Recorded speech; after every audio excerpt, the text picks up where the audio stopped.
Mic check, 1, 2, 3, 1, 2, 3, mic check, mic check, mic check, 1, 2, 3, 1, 2, 3, mic check.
Here. Are you here for student or? Yeah. Okay, cool. Like, why are we both here? She didn't turn it off.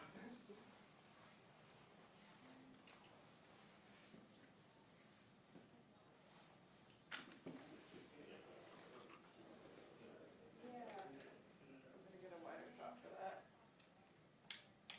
Okay. Okay.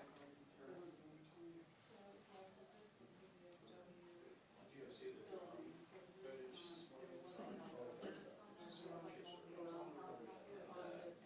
Oh, that's right.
hope I can read my chicken scratches here.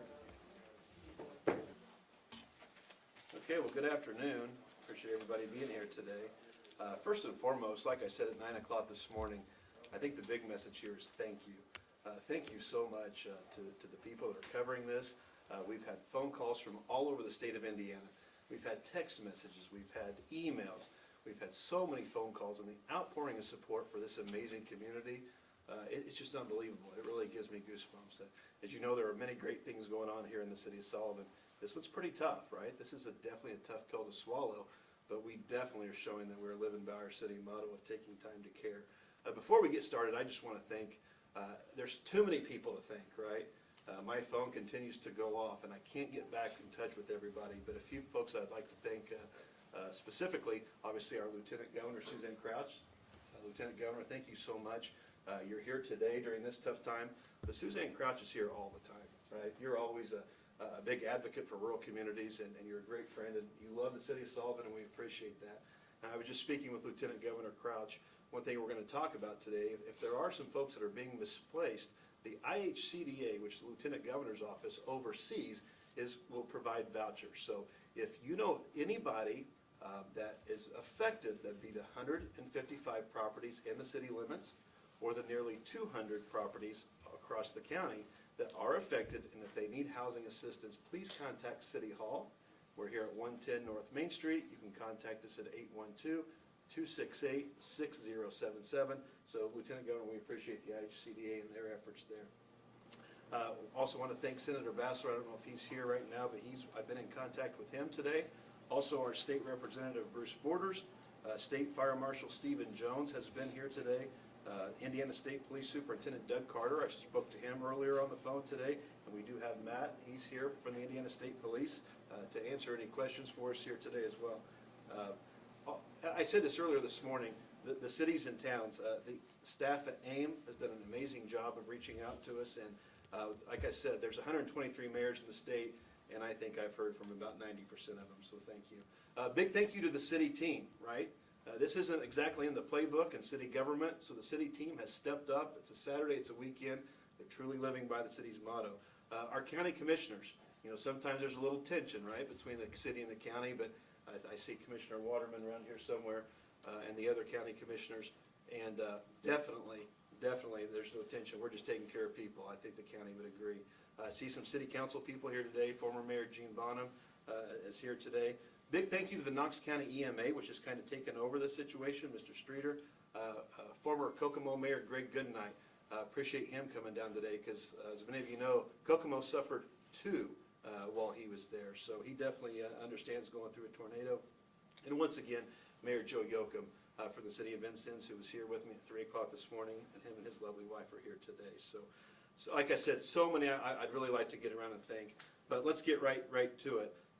Like I mentioned, I'm so thankful, but I'm also very proud, and I'm so impressed of how state government has stepped up and really come together and partnered with us here at the local level. Want to make it very clear that we are finishing up our find search with our professional teams. So we talked about this morning at 9 a.m. We had professional teams coming up from Evansville that were trained to go into certain situations before we so to speak, unleashed the volunteers. And I'm glad we did, because there are a few situations where they were needed, and they are working on search and rescue right now.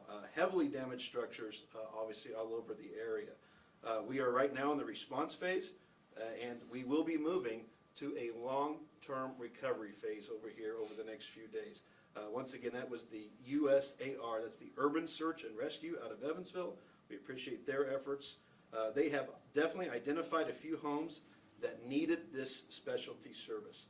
Also want to mention that our shelter is still in place at Abundant Grace, which is located on Highway 41, right behind the Walmart here in Sullivan. I did mention the 200 homes that were affected. I know residents have utilized the church, and that is courtesy of the American Red Cross, so we appreciate that. Speaking of the American Red Cross, and this message is directly to the citizens that have been affected. You know, the city administration, we love you, and we stand by you, and we definitely hope you're insured. It is so vital that you reach out to your insurance agents, your insurance companies, and get these claims started. But also we understand that there's some folks more vulnerable in our community that might not have insurance. So I encourage them to contact the Red Cross immediately for that service. Going on right now here at lunchtime, the Salvation Army is at the First Christian Church taking care of first responders, their needs. So once again, the shelter is still open. We talked about this earlier today, the importance, how much we appreciate the volunteers, but how we didn't want them to flood to the area. We also understood that the property owners and the citizens of the affected area were probably pretty anxious, and they wanted to get back to check on their home. By a show of hands, how many here in the room obviously would be pretty concerned, right, and they want to get back home. So I'm very impressed with our team. By 12 minutes after 10 a.m. this morning, we told you our goal was going to be 10 a.m., and only 12 minutes later, we did open that up. Now, we didn't open that up to gawkers. We didn't open that up to folks just coming to check things out, but to the citizens of that area that were affected, and we're asking them only to be in that area. I did mention them contacting their insurance, and our underinsureds need to contact the Red Cross. But quite frankly, I want to keep reiterating that this is an ongoing search and rescue event going on here. Talking to the residents down there, I was able to walk the neighborhoods a while ago, and it's devastating, right? I mean, it just absolutely breaks your heart. I can assure you, in 2010, probably 1986 when I decided to run for mayor at 6 years old, but definitely in 2010 when I made that official announcement, there's no way in the world did I ever think about that I'd be walking through neighborhoods that I used to ride my bike through and just see mass devastation. We see that on the national news, whether it's a war in Ukraine or whatever, and that's quite frankly what this looks like, is a war zone. So definitely the physical aspect of this is very tough, but the emotional part, it's really tough. And that's one of the hats as a mayor. Sometimes mayors hug, right? So to be able to talk to those folks, and there's a lot of people that just don't, quite frankly, know. They really don't know what to do. So definitely asking for support and prayers for those individuals. I also want to mention that we do have dumpsters en route on their way to the location, courtesy of Republic Services, and then also Lowry's here locally as well. So I'm trying to get all this information out to you up front. Another concern that some folks might have, not only were the properties damaged, but they also had vehicles damaged. So we talk about displacement of people. Well, maybe they don't have the transportation, so our city staff is working on trying to find transportation. We appreciate the IHCDA and their vouchers up to 30 days where you can stay in a hotel, and also especially to Mayor Duke Bennett, who's offered to open up some hotels up in Terre Haute as well. So, once again, over the next few days, we are going to continue to utilize all the resources. And after today's press conference now, we will not have really any immediate updates until tomorrow. We want to make sure all of our time and all of our attention is taking care of the people of this amazing community. So, Mr. Ames, if you have any updates from the Indiana State Police that you'd like to share. Well, we're going to continue to be here in the area. We're going to be able to provide security. As the mayor said, we're going to be allowing the people that actually live inside that area to go in there and check things out. We're asking anyone that wants to be a sightseer just to stay home. Please don't come into the area. We do have 3 fatalities, unfortunately, here in this tornado, and we still do have the search and rescue services going. And once we receive more information from that, we'll provide that out to the public. Yeah, and once again, if you have yet to get in touch with that loved one or that person that you're concerned with, please contact us here at City Hall at 110 North Main Street. We will take that information and we will get that to the appropriate authorities as well. So once again, city staff is on standby. We definitely we care, we love you, and we'll do absolutely anything we can. So at this time, is there any questions? We can open it up. Yes, sir. Garrett Bergquist, Flish TV. Do you have any updates on the number and condition of people who were injured in the storm? Approximate numbers. Right now we know that there were several individuals that went to Sullivan County Community Hospital on their own. We did transport a few individuals, and then also there were a few individuals that went and sought health care in Vigo County up in Terre Haute. I'm just kind of spitballing here, probably maybe anywhere from 8 to 12 is kind of the rough numbers I have. I also wanted to mention that Governor Eric Holcomb will be arriving today at 2:30 p.m. So I want to make sure that the governor, the head of our state government, that you are all aware that he has been in contact with us, close communication. He was actually at the Emergency Response Center in Indianapolis, but he will be here at 2:30 p.m. today to walk and check things out. I think I might have mentioned earlier, our state representative, Bruce Borders, I just saw him back there. Thank you for coming as well. So I can honestly say, everybody, Todd Young's office, all of them, everybody has been in touch and reached out, and it's just amazing. When a community, when a state, when all levels of government come together, this is proof that it does work, right? We're all a team in this, and we're all in it together. Are there any other questions? At this point, what does Sullivan need most? Particularly for our viewers back in Indianapolis who might be watching Sure. this, what do you need most right now? No, and as a matter of fact, from Indianapolis, I want to thank Mayor Joe Hogsett. He called first thing this morning, already offering his services and his help and his inspiration there, and we appreciate that. That's a very good question. So many people want to help, but they just don't know how. And we appreciate everybody's help, but at the same time, we are still in a search and rescue operation, and we want to make sure that we don't necessarily flood the areas, right? So many people do want to help, but we want to make sure our first responders and our officials get everything taken care of. So kind of, I guess my best advice would be stand by, and we'll definitely announce our needs over the coming days, because you know, this isn't like a tornado happened last night, the power goes out, and ta-da, the power's back on today. This is obviously, we are preparing for a long-term recovery, and we expect the state agencies not just to help us today, but continue to partner with us just like they have over these past 12 years as we start with redevelopment efforts and really make sure that that south side of Sullivan comes back stronger than it ever has before. I assure you, and I promise the folks today, if anybody knows this administration, we chase every dollar possible. And we are definitely not going to take our foot off the gas right now, especially when the people of our community are in need. They have a partner here in the mayor's office, and they have a partner in state government. Any other questions? Do you have any sense yet of how many buildings or homes are destroyed? Yeah, there are 200 in the county, structures that were affected. Now, those are the ones that were severely, heavily damaged. I'm sure that there are issues all over town. I'd hate to be an insurance agent right now here in the community, because even though the tornado's direct path might not have hit everywhere, there are other houses affected. So, How many- 155 in the city, 200 overall. How many families total do you know are displaced? I'd love to tell you that, 200 households, so do the math. Is that one person living in that home? Is that a couple living in that home? Is it a family living in that home? So quite frankly, we know the number of households, but to actually give you an exact number, lots and lots of people are affected, and families and loved ones. Like I mentioned this morning, there's been families that have been on vacation, so they're separated, and it was very difficult with the cell phone towers down or whatever the issue was. I know my family was pretty worried when we were all curled up in the basement with my little girl and my wife this morning, and you couldn't get the cell phone coverage to get out. So I believe a lot of those issues have been resolved, and those families are trying to be unified once again. But once again, here at 110 North Main Street is the ultimate place where if you want to get in contact with somebody and you have concern about that missing loved one, please let us know, and we'll do everything we can to help. You said search and rescue teams, that process is ongoing. Are you aware of any properties or areas of the city or county that those teams just haven't gotten to yet?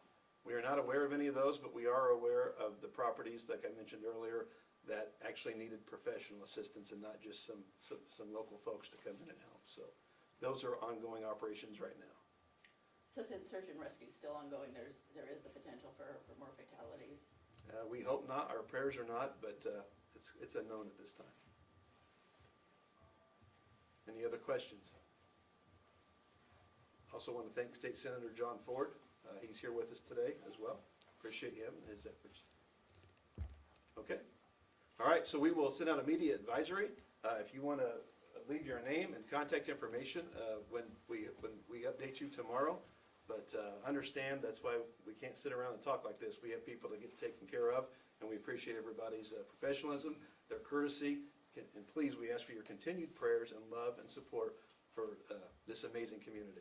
So, thank you. Appreciate it.